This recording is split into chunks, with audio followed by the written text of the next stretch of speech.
Sejak bila itu Kak Ma buat itu lah? Bidau. Umur Kak Ma 20 tahun. Masa tu lagi? Masa 20 tahun, masa tu tahu apa Tahun berapa 20 ni? Sebab Kak Ma lahir 1957. Lepas tu umurnya 20 ni lah start Kak Ma bidau. Dia mari ajar mimpi, ada bil sebab kita titik lagi. Mana-mana itu Kak Ma ni ada keturunan keturunan. Boleh cerita siapa dah clear nama tu? Keturunan awak toknya Bidasari. Lepas tu arwah tu Maria arwah Tok Jatah tu Awe. Dia ada sebelah arwah ayah, arwah mak semua ada bida. Kampung ni dah lah. Dak kampung Kalenako.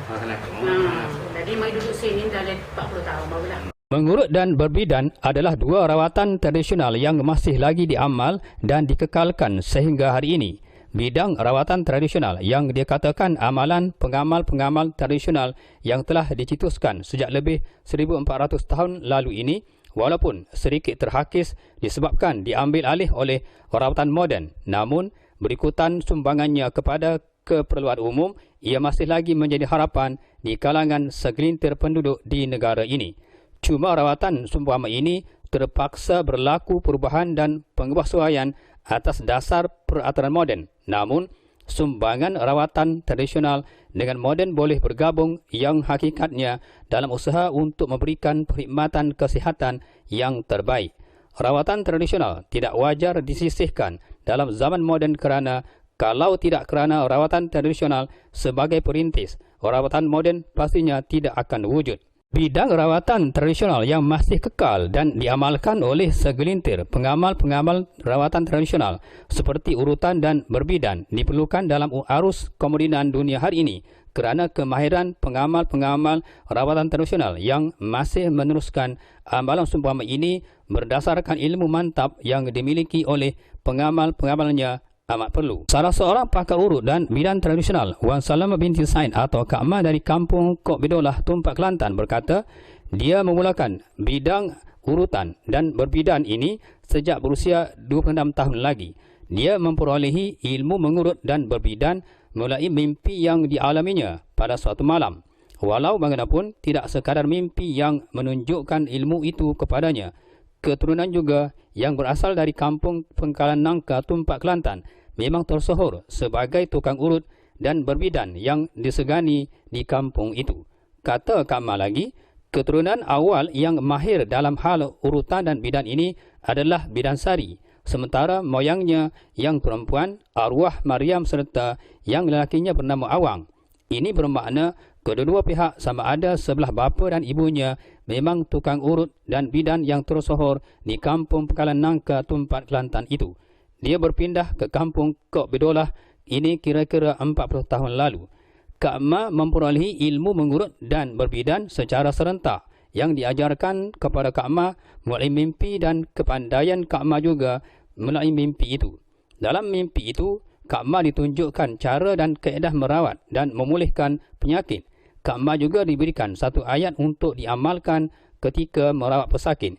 Jika ditanya tentang ilmu, memanglah kedua-dua orang tua Kak Ma tidak memperturunkan ilmu mereka kepada Kak Ma, ujar Wan Salamah ketika ditemui wartawan Star TV di kediamannya. Cerita Kak Ma tentang bidang mengurut, jika menurut kaedah urutan, dia akan memulakan urutan pesakit wanita di bahagian dada dahulu jika dimulakan sebelah kanan, diikuti sebelah lengan, ke bahagian perut, ke bahagian paha dan seterusnya ke bahagian kaki pula, sehingga lengkap dan sempurna keseluruhannya yang berakhirnya ke sebelah kanan.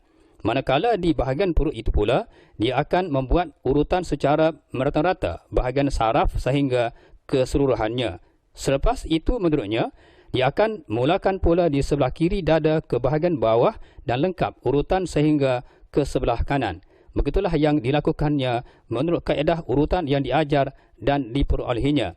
Setelah selesai di bahagian hadapan tubuh, dia akan mengakhirkan urutan di bahagian belakang badan pula. Apabila ditanya kenapa kaedah urutannya itu dimulakan di bahagian atas badan, yakni dada, dia menjelaskan menurut kaedah moyangnya berkata, wanita jika dimulakan urutan di bahagian bawah badan, terutamanya di bahagian kaki, cara urutan ini dianggap songsang.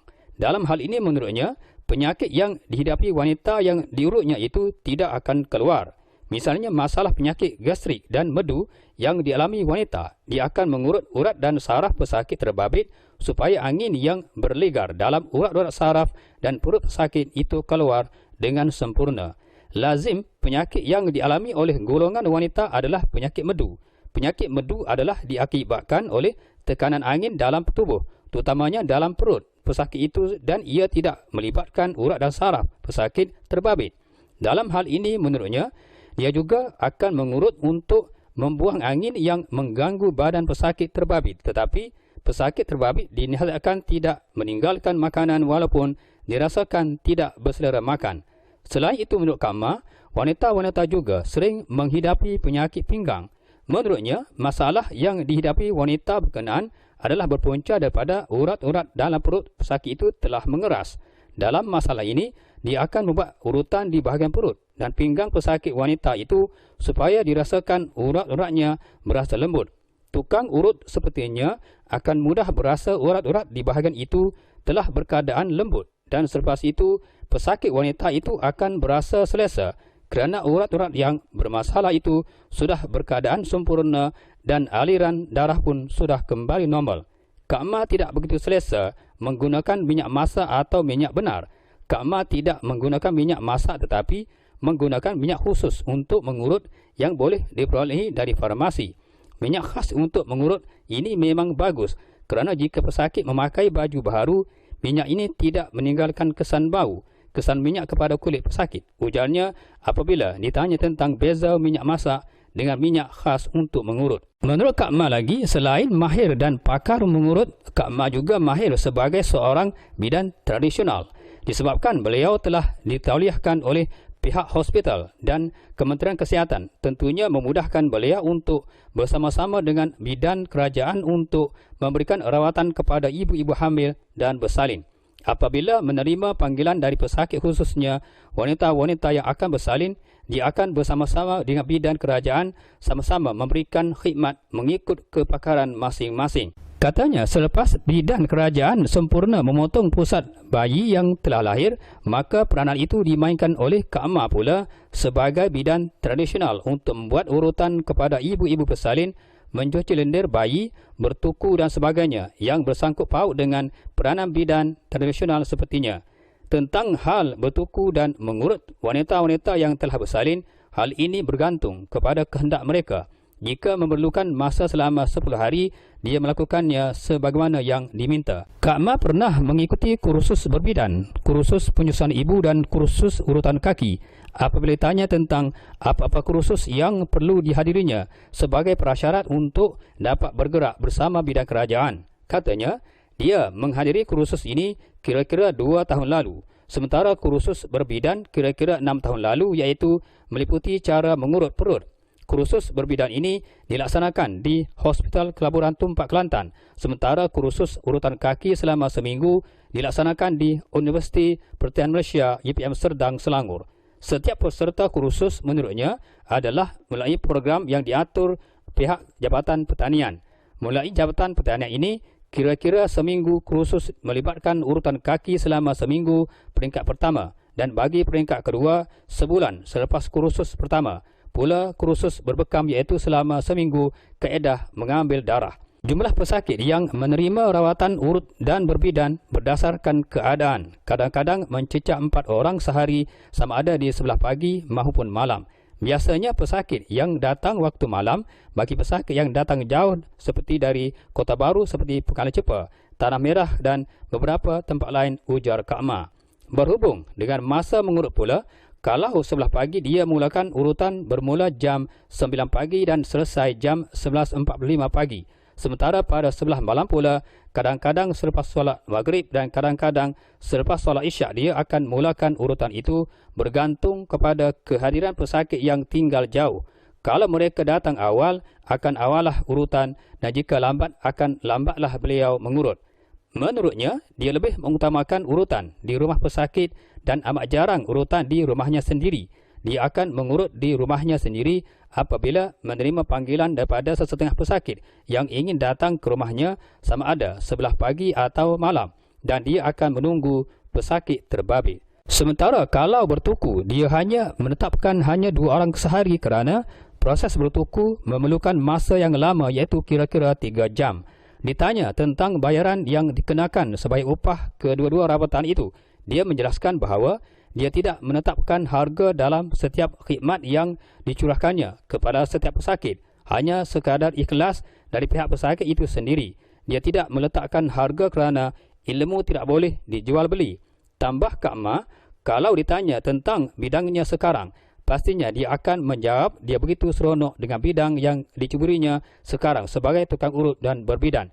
Ini kerana memang cita-citanya sejak dulu apabila menjadi tukang urut ketika usia muda, sehingga hari ini dia masih meneruskan bidang yang diminatinya itu. Di samping itu, menurut Kak Ma, tiada beza di antara pesakit yang makan dahulu sebelum berurut atau tidak adalah sama. Katanya, bukan penyebab berlakunya masalah urat saraf jika pesakit itu makan atau tidak sebelum mengurut. Memanglah bagi sesetengah tukang urut akan timbul masalah ketika mengurut apabila pesakit makan sebelum mengurut. Namun, hal ini tidak menjadi masalah kepada Kak Ma sebagai tukang urut. Malah hal berkenaan adalah lebih baik lagi. Hal tersebut tidak bersabit dengan makanan itu kerana ketika dia menyentuh urat dan saraf pesakit, sememangnya berkeadaan sama. Sama ada pesakit itu makan atau tidak, ujarnya. Ditanya pula tentang serangan angin ahmar atau penyakit strok. Beliau berpendapat penyakit strok ini juga melibatkan urat-urat yang terkena serangan strok itu menjadi keras. Banyak pengalamannya ketika mengurut pesakit strok, apabila dia sentuh urat-urat itu didapati agak keras dan amat sukar untuk dilembutkan. Katanya, setakat pengalamannya mengurut pesakit strok memang menemui kejayaan hasil daripada maklum balas yang memberangsangkan apabila pesakit terbabit pulih seperti biasa. Walau bagaimanapun, menurut Kak Ma, dalam 10 orang pesakit strok yang pernah diurutnya, didapati hanya seorang sahaja yang gagal untuk dipulihkan, terutamanya apabila suara dan pergerakan bibir mulut yang tidak dapat dibuka. Namun, pergerakan anggota lain yang terkena strok berjaya diatasi. Bagi Kak Ma, bukan lelaki sahaja yang mengalami strok, namun wanita juga mengalami masalah yang sama, sebab penyakit tidak mengenal status lelaki atau wanita. Setakat pengalaman Kak Ma mengurut pesakit strok, kalau dikira tentang jumlah penghidapnya, lelaki dan wanita adalah sama banyak. Tambah Kak Ma, apabila diminta mengklasifikasikan penyakit strok di kalangan lelaki dan wanita berdasarkan pengalamannya itu, Kak Ma menyarankan kepada pesakit-pesakit strok, jika telah diserang strok dan telah dimasukkan ke wad hospital, apabila keluar wad, penyakit strok perlu diurut dengan kadar yang segera. Jika tidak, tentunya akan menghadapi masalah dan kadar pulihnya tidak akan sama seperti sebelumnya. Lazimnya, dalam masa 3 hari selepas keluar hospital, pesakit strok perlu diurut dengan kadar yang segera untuk memulihkan urat-urat yang bermasalah itu baik dan sempurna seperti sedia kala. Menurut Kak Ma, penyakit strok boleh diurut dan berjaya sepenuhnya. Namun, memakan masa juga supaya urat-urat yang bermasalah itu dapat dibetulkan kepada keadaan asalnya. Bercakap tentang penyakit wanita, wanita sering mengalami masalah sakit urat. Masalah peranakan sesetengahnya mendakwa ada peranakan wanita turun. Namun, bagi Kak Ma, dia menafikan mustahil tentang dakwaan peranakan wanita turun yang menyebabkan wanita berasa sakit. Bagi Kak Ma, kalau ada orang kata peranakan wanita turun adalah tidak benar dan mustahil, hal berkenaan adalah disebabkan urat di bahagian itu bermasalah sehingga menyebabkan wanita berasa sakit dan bukannya peranakan atau rahim turun. Jadi, apabila menghadapi wanita-wanita seperti ini, Kak Ma akan mengurut urat-urat yang bermasalah di kawasan itu sehingga pulih sepenuhnya, ujarnya.